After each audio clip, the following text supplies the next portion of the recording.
नमस्कार and welcome you all to world affairs. मैं हूं प्रशांत धवन। नाउ रिसेंटली आप लोगों ने ये न्यूज़ सुनी होगी कि इंडिया ने कनाडा को ये कहा है कि 41 अपने जो कनेडियन डिप्लोमेट्स हैं जो दिल्ली के कनेडियन हाई कमीशन में हैं, इन्हें वापस कनाडा में ले जाओ, get out of here. Now again ये रिपोर्ट्स हैं, ऑफिशियली अभी तक इस पर कोई गवर्नमेंट डॉक्यूमेंट सामने नहीं आया, मगर बहुत सारे मीडिया आउटलेट्स ये रिपोर्ट कर रहे हैं कि इंडिया कनाडा टेंशंस लगातार बढ़ती जा रही है।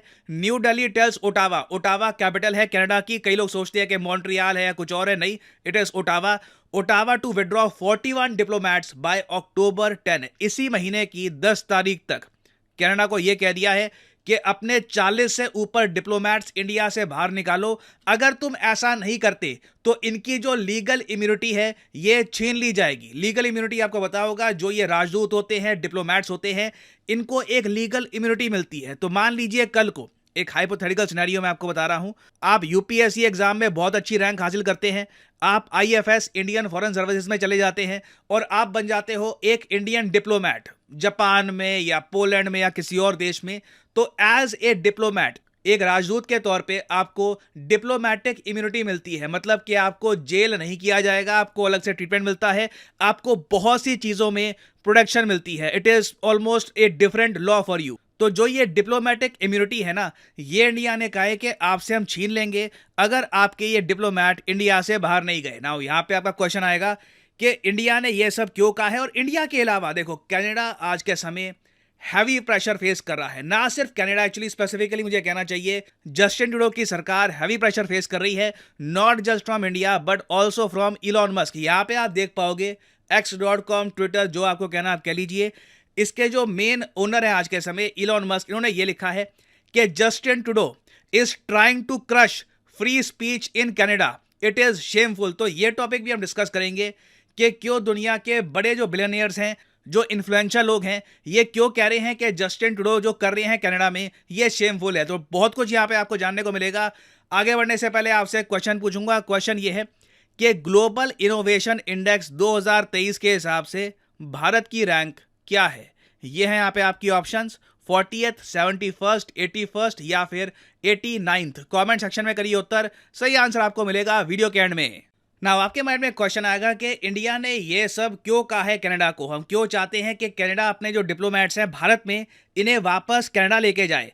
वेल नाउ, पहली बात तो हम ये नहीं कह रहे कि सारे कनेडियन डिप्लोमेट्स वापस जाएंगे, हम ये बिल्कुल नहीं कह रहे।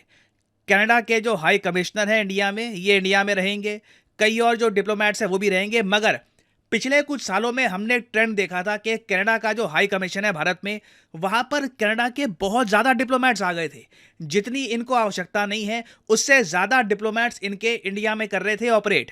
तो इंडिया ने कनाडा को सिंपली ये कहा है कि हम लोग ओटावा, जो आपकी कैपिटल है, जितने डिप्लोमेट्स हम लोग रखते हैं ओटावा में, उतने ही डिप्लोमेट आप रखिए नई दिल्ली में। तो इसको आप कहोगे डिप्लोमेटिक पैरिटी, एक बैलेंस करना।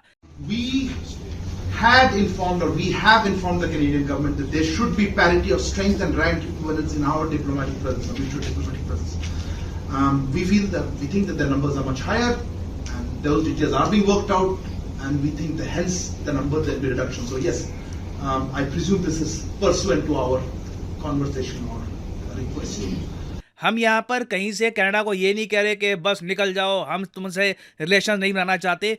सिंपली कनाडा को ये कहा जा रहा है कि जो आपको पहले स्पेशल ट्रीटमेंट दिया जाता था कि आपके एक्स्ट्रा डिप्लोमेट भी यहाँ पर रहेंगे, हम पूछेंगे भी नहीं कि वो लोग क्या कर रहे हैं क्या नहीं कर रहे, अब वो सब जो स्पेशल प्रिविलेजेस हैं वो खत्म हो चुकी है। क्योंकि ऑब्वियसली जब आप एक कंट्री पे आरोप लगाते हो कि एक कंट्री ने असैसिनेशन करी है आपके नागरिक की, आपकी सॉइल पर, और इतना बड़ा चढ़ा के ड्रामेटिक तरीके से अपने लोगों को ये सब आप बताते हो, तो ऑब्वियसली कहीं ना कहीं उसके कॉन्सिक्वेंसेस होंगे।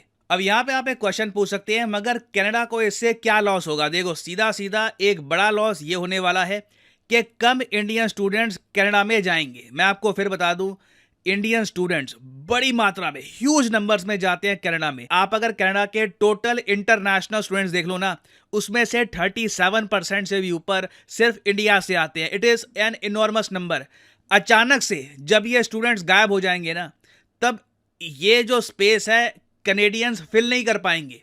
क्योंकि आप यहाँ पे अगेन, मैं कई कनेडियन फोरम्स देख रहा था, वहाँ पे कनेडियंस ना जब ये न्यूज़ पढ़ रहे कि इंडिया कहता है कि जो कनेडियन डिप्लोमेट्स हैं इनको ले जाओ, ज़्यादातर जो वहाँ पर राष्ट्रवादी कनेडियंस हैं वो कहते हैं कि ठीक है हम कर लेंगे, अपने स्टूडेंट्स भी यहाँ पर मत भेजना। ज़्यादातर लोग इमोशन में आके ये कह देते हैं कि ठीक है हमें इंडियन स्टूडेंट्स भी नहीं चाहिए, कनेडियन इकोनॉमी को जो इंटरनेशनल स्टूडेंट्स हैं ये कहीं और से मिल जाएंगे। फिर उसके बाद मैं देखता हूँ एक नॉलेजेबल आदमी इन लोगों को ये बात रिमाइंड कराता है, अगर इंडिया से नहीं आएंगे स्टूडेंट तो कहाँ से आएंगे? कौन सा एक ऐसा देश है जहाँ पे इतने सारे लोग आप कह लो बहुत ज़्यादा अट्रैक्टेड फील करते हैं एक इंग्लिश स्पीकिंग कंट्री में मूव करने के लिए? दुनिया में बहुत लिमिटेड कंट्रीज हैं इंडिया जैसी जहाँ पर इंग्लिश प्रॉपरली लोग बोल लेते हैं, समझ लेते हैं कि क्या कहा जा रहा है। जो उनका स्कूलिंग सिस्टम है वहाँ पर इंग्लिश पढ़ाई जाती है और उस कंट्री में एक बड़ी मिडिल क्लास भी है, अपर मिडिल क्लास भी है जो करोड़ों रुपए खर्चने को तैयार है बाहर पढ़ने के लिए। दुनिया में ऐसे देश बड़े कम आपको मिलेंगे। आप खुद सोच कर देखो, अगर इंडिया से स्टूडेंट्स की सप्लाई नहीं आती तो कनाडा की यूनिवर्सिटीज को स्टूडेंट्स कहाँ से मिलेंगे? जापान से जहाँ पर आबादी लगातार गिर रही है, या चाइना से जहाँ पर सेम प्रॉब्लम है। Chinese students by the way Canada इतना जाते भी नहीं है, ज़्यादातर उनका फोकस रहता है यूएस की तरफ। रशिया से रिलेशन इनके ऑलरेडी खराब हो चुके हैं। अफ्रीका में कई देश हैं वहाँ पर आबादी के पास इतने पैसे हैं नहीं, करोड़ ऑफ रुपीस या डॉलर्स आप कह लीजिए, कि वहाँ पर कनाडा में जाके ये सब पैसा वो खर्च पाए। तो कहाँ से आएंगे? यूरोप में ऐसा नहीं है कि लोग इतना डेस्परेट बैठे हैं। कोई आदमी जर्मनी में रहता है, वो कॉन्फिडेंट फील करता है, वो कहता है कि मेरे देश में ठीक ठाक यूनिवर्सिटीज़ हैं, मुझे कनाडा में जाने की आवश्यकता नहीं है। सेम केस बाकी यूरोपियन कंट्रीज में आपको मिलेगा। तो जो ये बड़ा डेफिसिट आएगा इंडियन स्टूडेंट्स के निकलने के बाद 40% का, कनेडियन इकोनॉमी इनकी यूनिवर्सिटीज उसको भर नहीं पाएंगे। और ऑलरेडी मैं ये बात देख रहा हूं कि कई इंडियन स्टूडेंट्स ऑलरेडी कनाडा के ऑल्टरनेटिव्स को देख रहे हैं कि कनाडा ना जाकर किसी और कंट्री में पढ़ने के लिए जाए, क्योंकि सेफ्टी कंसर्न्स ऑब्वियसली यहाँ पर है। इंडिया ने ओपनली बोल रखा है कि कनाडा आप जाते हैं तो वहाँ पे सेफ्टी का इशू आ सकता है। कनाडा में क्रिमिनल्स, टेररिस्ट को जगह दी जाती है। It is a safe haven for terrorist. तो इंडिया की सरकार ने ऑन रिकॉर्ड ये सब कह दिया है और साथ में अब डिप्लोमेट्स भी कम कर दिए हैं। तो जो इंडियंस के लिए वीज़ा प्रोसेसिंग होती थी कनाडा में, उसकी स्पीड में भी कटौती आएगी। तो बिल्कुल मैं साफ साफ देख पा रहा हूं, जो billions of dollars Indian students सीधा कनाडा की इकोनॉमी में पंप कर रहे थे, ये आने वाले समय में ऐसा नहीं होने वाला। जस्टिन ट्रूडो ने कनेडियन इकोनॉमी का लॉन्ग टर्म में बड़ा लॉस कर दिया है। हाँ, कई रेसिस्ट लोग आपको मिलेंगे कनाडा में, वो कहेंगे अच्छा हुआ नहीं आए, बाहर के लोग आ रहे थे, हमारा देश बच गया। बट जब इनको रियलाइज होगा कि ऑल्टरनेटिव क्या है, इंडियन स्टूडेंट्स अगर नहीं तो फिर कहाँ से आएंगे स्टूडेंट्स, तब आप देखोगे इन्फ्लेशन जब यहाँ पर बढ़ेगी, मैन पावर की कमी आएगी, they will feel the pain. Now एक तरफ तो हमने यहाँ पर बात कर ली है मैसिव इकोनॉमिक लॉस की, दूसरी तरफ ना जस्टिन ट्रूडो की आलोचना इलॉन मस्क जैसे लोग इसलिए कर रहे हैं क्योंकि कनाडा में फ्री स्पीच जेन्युइनली खत्म किया जा रहा है। यहाँ पे आप देख पाओगे इलॉन मस्क ये कह रहे हैं Justin Trudeau is trying to crush free speech in Canada. Justin Trudeau ने बेसिकली क्या किया है, अपनी सरकार को ये कहा है कि जो भी हमारे देश में कोई ऑनलाइन प्लेटफॉर्म है जहां पर पॉडकास्ट या फिर कोई और सर्विस होती है, उन्हें सरकार के साथ रजिस्टर करना होगा। जो वो बोलेंगे, जो उनके मुंह से निकलेगा, वहां पे काफ़ी हद तक गवर्नमेंट का कंट्रोल होना चाहिए। तो फ्री स्पीच बेसिकली खत्म है। ये इंडिया में हो रहा होता ना, जस्टिन ट्रूडो ओपनली इंडिया की आलोचना करते। तो अगेन देखिए, कनाडा के लिए ये अनफॉर्चुनेट है कि इनका लीडर इस वक्त ऐसा है जो बाकी कंट्रीज के साथ रिलेशंस खराब कर रहा है, कनाडा की जो इमेज है ये खराब कर रहा है। Overall as a country Canada is beautiful, लोग यहाँ पे काफ़ी अच्छे हैं, जैसे दुनिया में और जगह होते हैं, मोस्ट पीपल आर नाइस। मगर अनफॉर्चुनेटली जो यहाँ पे लीडरशिप है ना, वो इस कंट्री का बहुत ही डीप नुकसान करने वाली है, जो कई डेकेड्स तक महसूस किया जाएगा। और फाइनली वापस आते हैं अपने क्वेश्चन की तरफ कि इंडिया की रैंक क्या है ग्लोबल इनोवेशन इंडेक्स 2023 में। तो सही उत्तर यहाँ पे है option A, 40th is the right answer. यहाँ पे आप देख पाओगे India retains its 40th position in the global innovation index 2023। ये काफी हद तक न्यूज में है, make sure to remember this. और फाइनली यहाँ पर मैं ये भी ऐड कर दूं कि आप किसी भी एग्जाम की तैयारी कर रहे हैं, चाहे एसएससी, यूपीएससी, बैंक, आप परचेज कर सकते हैं अनअकैडमी के क्वालिटी कोर्सेज।